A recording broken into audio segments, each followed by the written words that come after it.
58 politiko at pribadong individual na ang naghain ng aplikasyon sa Police Security and Protection Group upang magkaroon ng police escort sa panahon ng halalan. Ito ang balita ni Leia Ilagan.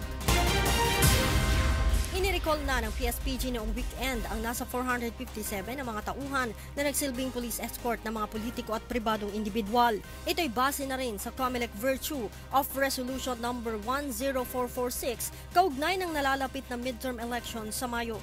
Ngunit umakyat din ngayon sa 58 ang nag-apply para magkaroon muli ng pulis na bantay kahit na panahon ng halalan.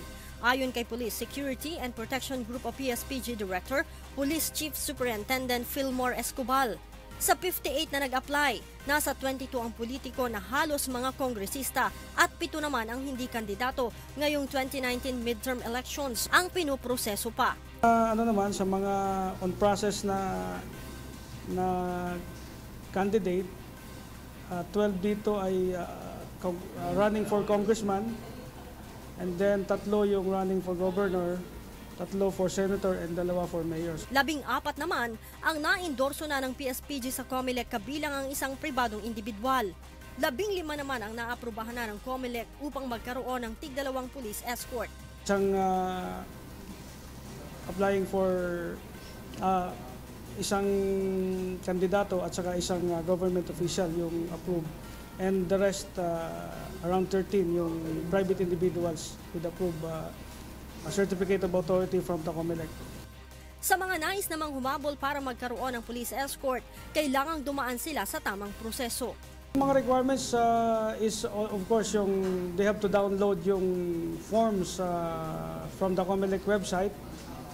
May mga forms doon, the application, and then yung forms to be filled up regarding the security personnel na requested nila. And of course, yung threat assessment and the endorsement from the Chief PNP.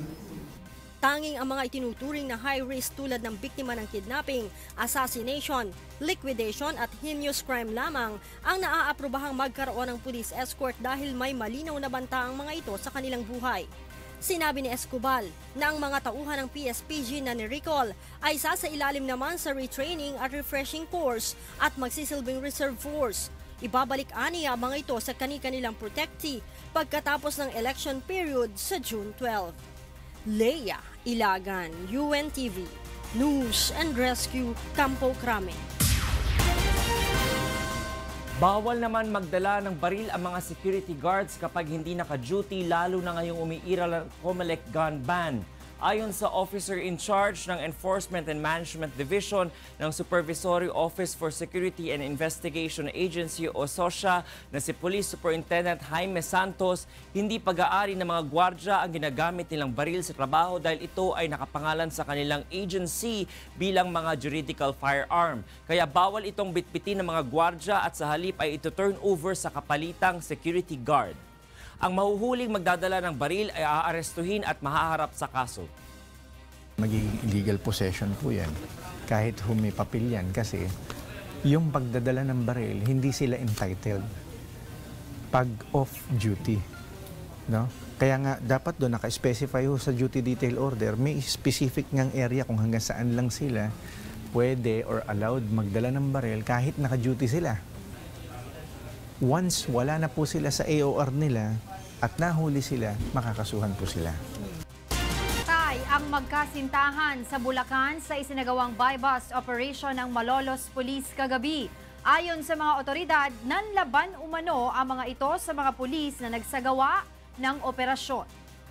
Ito ang balita ni Nestor Torres. Isang tawag mula sa isang concerned citizen ang natanggap ng Malolos PNP kung saan isang hotel sa Malolos, Bulacan ang ginagawang bentahan ng droga. Dahil dito, isang linggong minanmanan ng Malolos PNP ang nasabing hotel.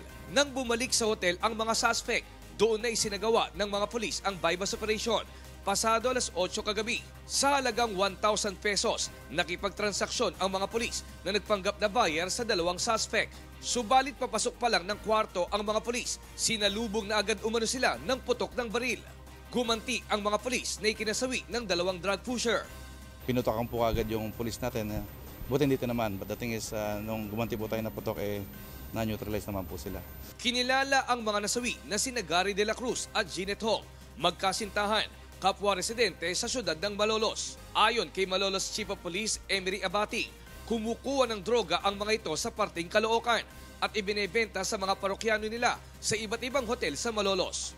Sa amin pong records, this is the first time na wala na gano'n sa kalsada. First time po namin makarinig na talagang sa mga hotels na nagpupunta. So still we will validate it and hoping na sana wala na. Na-recover sa crime scene ang 8 sachet ng hinihinalang shabu, 5 heat-sealed ng marijuana, iba't ibang drug paraphernalia at 2 baril na ginamit ng 2 suspect. Samantala, nagpaalala naman ang PNP sa lahat ng may-ari ng hotel na kung may makita silang may kahina-hinalang kilos ay agad ipagbigay alam sa mga otoridad upang maiwasan ang benta ng droga sa kanilang hotel. Nestor Torres, UNTV News and Rescue, Bulacan. 12 drug suspects ang arestado sa isinagawang buy-bust operation ng Makati City Police kagabi. Ito ang balita ni Asher Cadapan Jr. Ginawa umanong one-stop shop ng hinihinalang drug pusher ang nirerentahan nitong studio-type apartment sa General Mascardo Street sa Bangkal, Makati City ayon sa PNP. Matapos ang bentahan ng iligal na droga ay dito na rin pinapagamit ng suspect na si Francis Pestañas ang mga parokyano nito.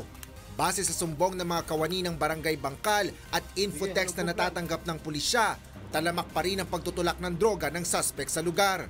Agad na nagsagawa ng buy-bust operation ang mga tauhan ng Drug Enforcement Unit ng lungsod, katuwang ang Philippine Drug Enforcement Agency o PDEA. Nahuli ang suspect kabilang ang 11 pang hinihinalang parokyano nito sa naturang drug den bandang alas 7 kagabi. Doon sa loob kasi dahil ginagawa niyang parang one-stop shop yung kanyang lugar. Kung makikita mo ay tad-tad ng CCTV, simula sa pintuan pa lang meron ka ng 3 CCTV na nakatutok doon sa may pintuan papasok.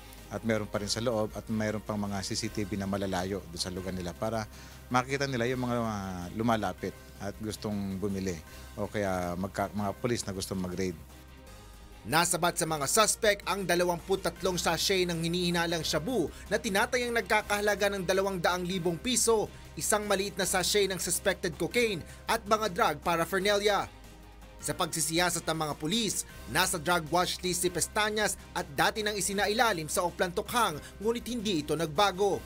Nasa kustodiya na ng Makati City Police Station ang 12 suspect na mahaharap sa kasong paglabag sa Comprehensive Dangerous Drugs Act of 2002. Asher Cadapan Jr., UNTV News and Rescue, Makati City. Sisimulan na sa January 27 ang Department of Environment and Natural Resources o DENR, Department of the Interior and Local Government o DILG at Department of Tourism o DOT ang rehabilitasyon sa Manila Bay. Kaugnay nito ay pasasara ng Interagency Task Force ang mga business establishments na walang sariling water treatment facilities. Ito ang balita ni Grace Gassi. Sa tumi ng Manila Bay, aminado si Department of Environment and Natural Resources Secretary Roy Cimatu na hindi biro ang gagawin nilang rehabilitasyon dito. Lalo't mataas ang fecal and coliform content na nakita sa tubig ng Manila Bay. Ito ay ang bakterya na galing sa dumi ng tao at hayop at maging sa mga nabubulok na organismo. The coliform level in Boracay at that time when they called cesspool is about almost 1 million. 1 million. Most probable number of pollutant. Compared to the quality of Manila Bay, 330 million. So if it is 1 million versus 330 million, so 330 times magnitude.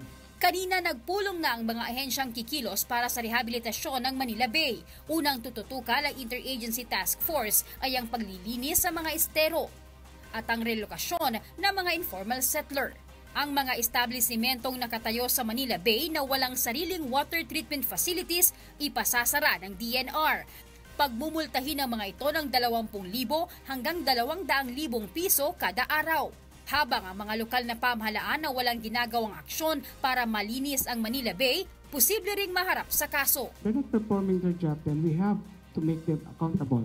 Inatasan na rin ng Metropolitan Waterways and Sewerage System o MWSS ang Maynilad at Manila Water na madaliin ang pagtatayo ng malaking water treatment facilities. Para mapadali ang kanilang trabaho, hihilingin ng Interagency Task Force sa Pangulo na maglabas ng executive order kaugnay sa Manila Bay Rehabilitation. We reduce the coliform level in these areas, going to SP level, then it's already swimmable. Grace Casen, UNTV News and Rescue, Quezon City. Humingi ng tulong kay Pangulong Rodrigo Roa Duterte ang pamilya ng 7 Filipino seafarer na nakakulong sa Libya matapos masangkot umano sa oil smuggling. Ito ang balita ni Mai Bermudez. 17 buwan nang nangungulila sa kanilang mga mahal sa buhay ang mga kaanak ng 7 Pinoy seafarer sa Libya na nadawit sa oil smuggling at nakulong doon Agosto taong 2017. Kanina, umiiyak na nanawagan ng kanilang mga asawa at kaanak kay Pangulong Rodrigo Duterte para mailipat ng kulungan at tuluyan ng palayain ng mga ito. Kaya we are appealing to our President to please help us, to please assist us, to please give us po your immediate help, assistance, para po makalaya po ang mga mahal namin sa buhay. Sana po matransfer sila to another facility po, yung safe na facility. Yun po yung cry po namin. Hirap po magpalaki ng mga bata na walang mga tatay sa nila. Nagtatrabaho lang po sila, tapos they are in a place which is very hostile. Sana po tulungan po kami kaagad. Presidente, maraming salamat. Kasabay nito, ikinwento rin nila ang hirap na pinagdadaanan ng mga naipit nilang mahal sa buhay, kaya't umaapela sila sa pamahalaan. Mahirap po lang kalagayan nila dahil yung space po na nandun sila is parang 3 by 4 square meters, parang 12 square meters. Tapos lately sabi, 27 sila sa loob. So practically parang half square meter lang po bawat isa sa kanila doon. Yung pagkain po nila, salo-salo. No safe drinking water. Medical aid, scarce po. Ayon kay Labor Secretary Silvestre Bello III, posibleng bumisita siya sa Libya sa kalagitnaan ng Pebrero para tingnan ang kalagayan ng mga nakakulong na Pilipinong manggagawa. Ito'y dahil may mga pribadong grupo na rin na nais magpahatid ng tulong sa mga ito. May development to the effect na I may go to Libya and work for the release of the 7 seafarers.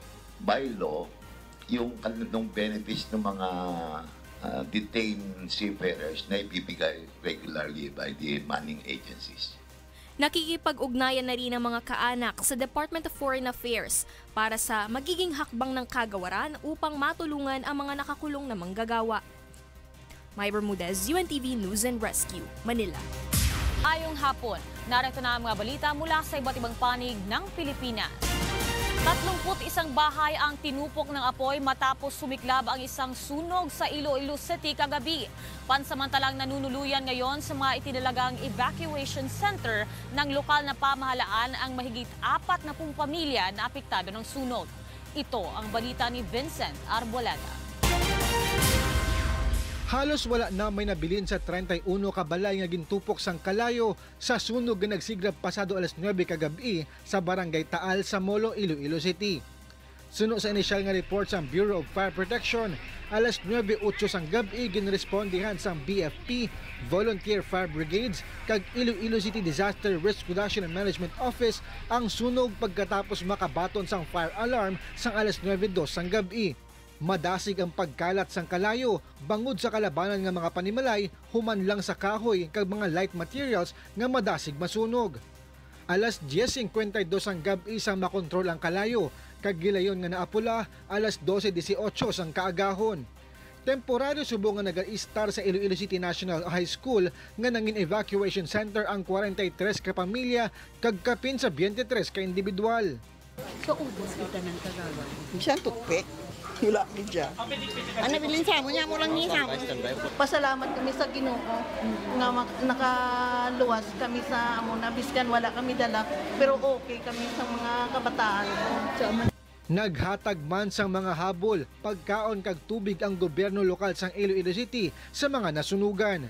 Open na nga itong evacuation center, alam na ito nga CSWD, Red Cross na ito, kag nga itong City Health Office, kag nga itong opisina sa PSTV. Ginaimbestigaran pa karon sa BFP kung pila ang kabilugan nga kantidad sa nasunog nga pagkabutang. Wala man sa minor report nga napatay sa natabo nga sunog. Vincent Arboleda, UNTV News and Rescue, Iloilo. Naka-alerto ang Philippine Drug Enforcement Agency o PDEA Region 7 sa posibleng pagkalat ng party drugs kasabay ng magaganap na Sinulog Festival sa Cebu. Ito ang balita ni Gladys Tuabi. Opisyal na nga gisugdan sa miaging semana ang mga aktibidad para sa Sinulog Festival sa Cebu. Libo ang mga turista ang gilaumang mudagsa sa probinsya. Tungod ni ini nag-deploy na ang Philippine National Police og 6,000 nga mga pulis para sa seguridad. Ug masiguro nga dili makapahimus ang daotang elemento nga makamugna og kagubot sa lalawigan. Prioridad sab sa Philippine Drug Enforcement Agency Region 7 na mabantayan ang dagong party places aron masiguro nga dili mudagan ang mga party drugs. Nag-deploy na kini og mga K9 units sa strategic places sa probinsya ug magpahigayon og inspeksyon sa mga daghang tawo nga lugar para sa mas paspas nga illegal drugs detection. Ang pinakang primary natin dito concern magtuon tayo ng pansin dun sa mga lugar kung saan posible na magkaroon ng mga taong magdadala ng droga. So alam naman natin, pag party, meron diyang party drugs, no? Pag merong kasiyahan, kaakibat yung paggamit ng droga.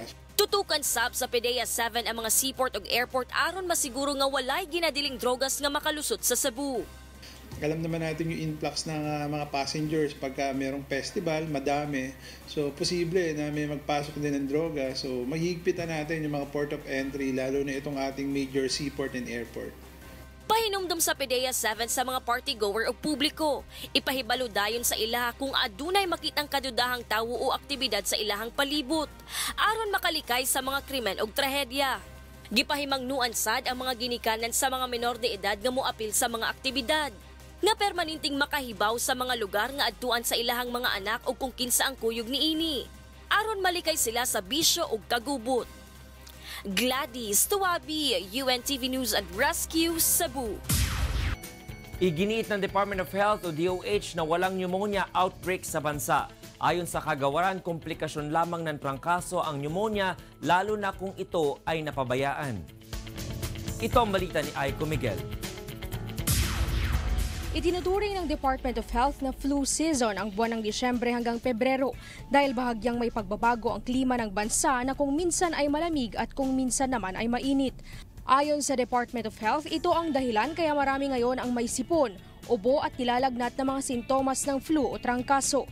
Pero wala umanong pneumonia outbreak sa bansa na gaya ng pangamba ng ilan.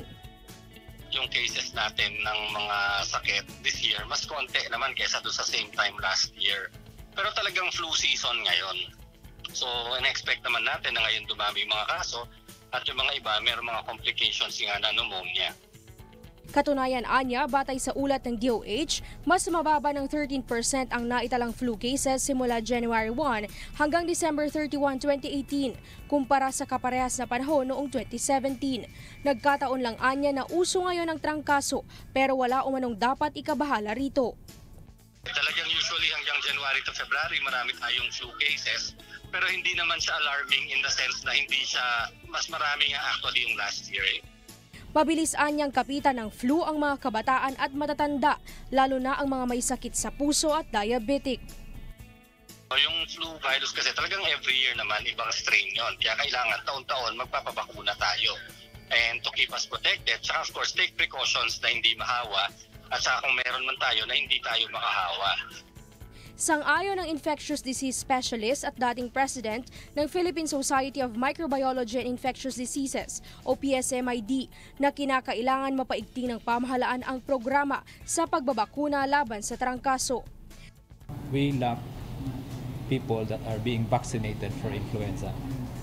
I will always say that. I think that's the number one because given the fact that if all of our individuals high risk for influenza, including the healthy ones, be given the vaccine, then probably we will not be experiencing higher number of cases.